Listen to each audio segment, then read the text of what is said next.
maybe a lens through which we should be viewing the economy is integrity. Now, this might strike you as very strange because it's almost the opposite of what we do at the moment and the behaviours we laud. But look at quite what a pickle we're in today. So, integrity speaks to me of like a balanced exchange of energy, which also points to this idea of a stable equilibrium, not this kind of constantly engorging, this continual need for growth. But it also, I think, implicit encompasses the idea of fair exchange. And I think when we think of a market, the sort of stereotypical the imagery that the free market likes to talk about. We're all just sort of, bombling around, free and fair individuals, completely free, unbeholden to anybody, able to contract or not contract, sell, buy, sell our labour as we like. And if we all look after our own self-interest, why this ensures a sort of happy, balanced outcome.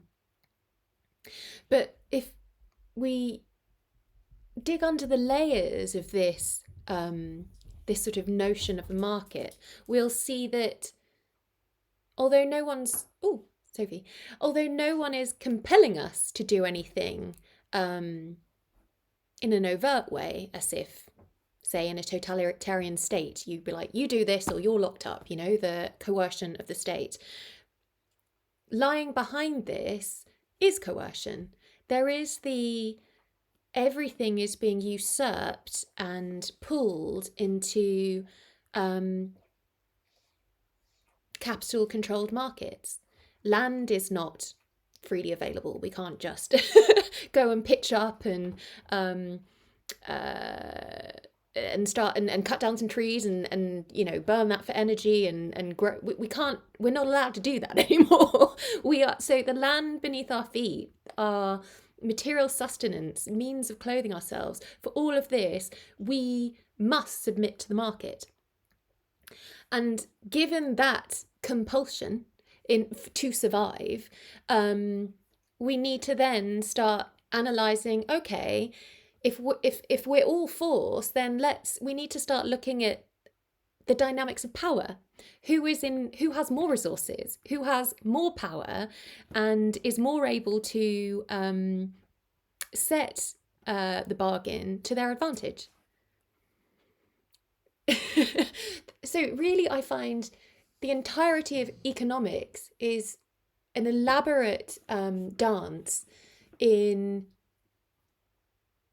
pretending there is no inequality, in pretending a small group of people don't have, control over the vast majority of resources, and pretending there is no compulsion for everyone else to sell their labour at whatever those with power can get away with.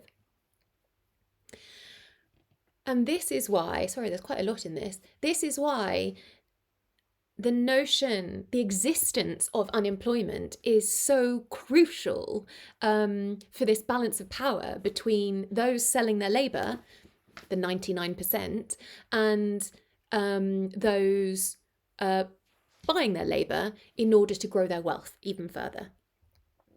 Because if there were no unemployment, suddenly these different units of capital theoretically would be competing against each other for labour, for the best labour, for people to do work, and people would be guaranteed a job regardless. This will push up wages. This shifts the bargaining position. But when you always have the threat of unemployment, of material sacrifice, of social stigma and shame, then capital has remarkable latitude to pay absolute poverty wages, and that's what we're seeing right now.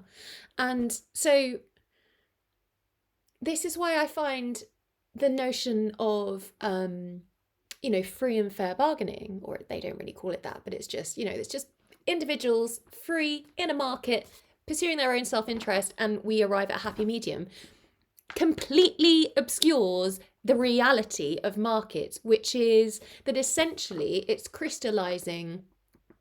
It's a diffuse mechanism to crystallize power imbalances, or to crystallize whatever the power structure is. It just sort of crystallizes and computes that.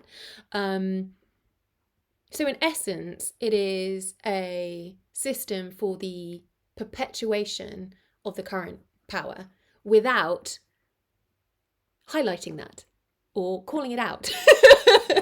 It's a kind of system of continued subjugation, but we kind of spin it around with some sort of, notions of Newtonian mechanics, which is really fucking old. Old physics that has been completely supplanted in anything other than kind of brute physical mechanics in our sort of order of scale. It's really just an elaborate. I find it to be, the more I study it, the more shocking and at odds it appears to be to the reality, and the more obvious the function of mainstream economics is to manufacture consent and to make what is fundamentally unfair and unsupportable in democracies with, striving for justice, fair dealing. It's a way of wrapping it up and contorting it and spinning a little narrative and saying, this is just neutral, kind of just science. It's like, just fucking ignore power. Just fucking ignore the rich. Just fucking ignore inequality of access to resources, and the inability to escape the system. And yeah, it's basically, it's propaganda. But I know that is still news to most people, so maybe I should kind of soften my message a little bit, work my way up. Anyway, if you're interested in more of these little ramblings or critiques of the economic system, then please follow.